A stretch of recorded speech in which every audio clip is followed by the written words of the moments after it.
નમસ્તે વિદ્યાર્થી મિત્રો, આ છે આપણા ઇતિહાસનું પેપર. તેમાં સૌપ્રથમ આપણે જોઈશું કે ભારતીય વિદ્યાભવન ગ્રંથ શ્રેણીના સંપાદક કોણ હતા. તો આરસી મજુમદાર આવવું જોઈએ.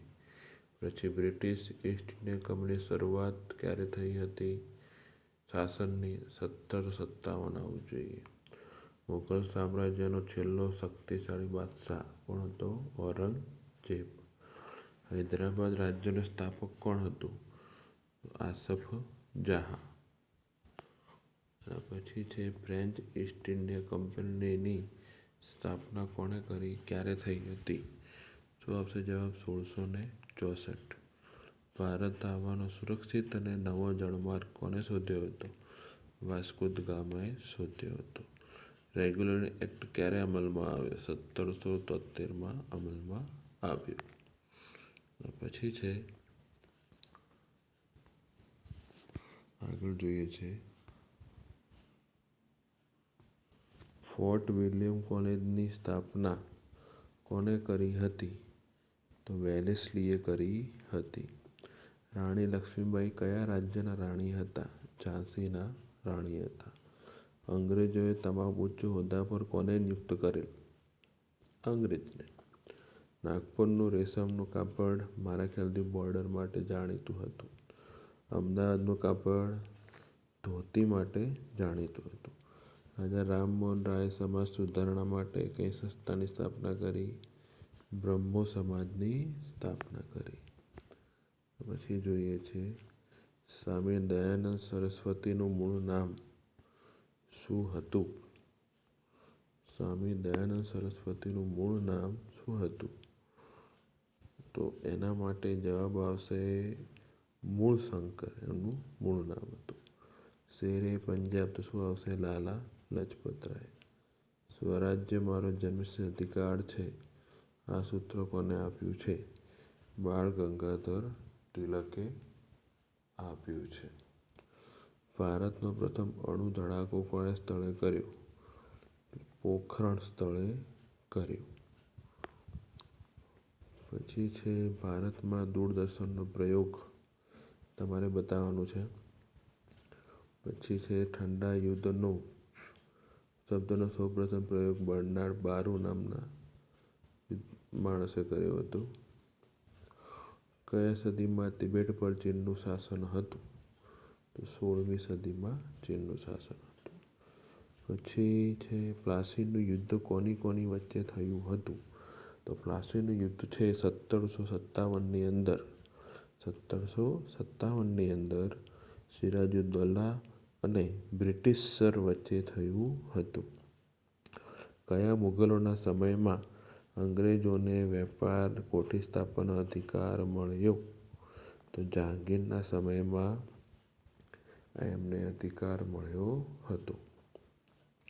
પછી રૂલ ઓફ લોનું આધુનિક વિચારધારણા કોને પ્રસ્તાપિત કરી? તો એડી વિસી નામના તજજ્ઞએ આ વિચારધારા પ્રસ્તાપિત કરી છે.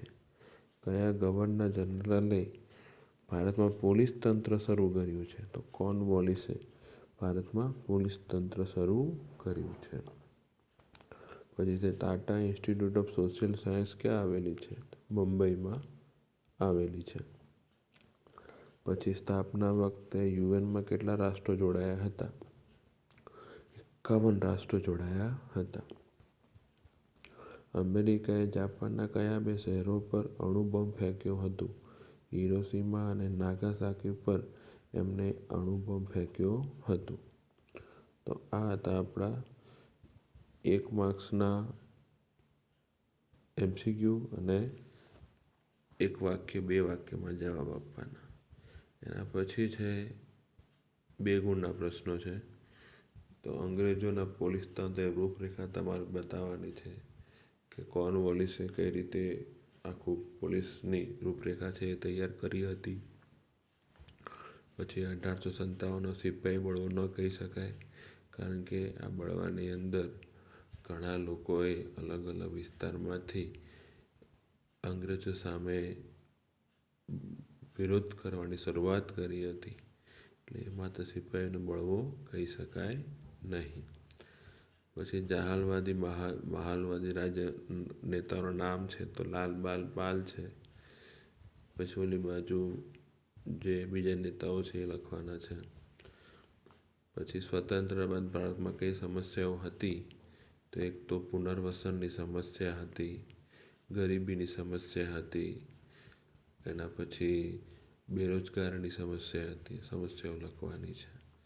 નવજાગૃતિ એટલે શું, તો રિવોલ્યુશન બાદ, ક્રાંતિ બાદ નવી જે ફેરફાર જોવા મળે છે લોકોની અંદર, એને આપણે નવજાગૃતિ તરીકે બતાવી શકીએ છીએ.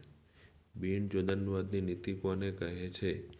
એ સમયના કેટલાક દેશોએ કોઈ પણ દેશ સાથે જોડાવાની, રશિયા અને અમેરિકા સાથે જોડાવાની ના પાડી દીધી.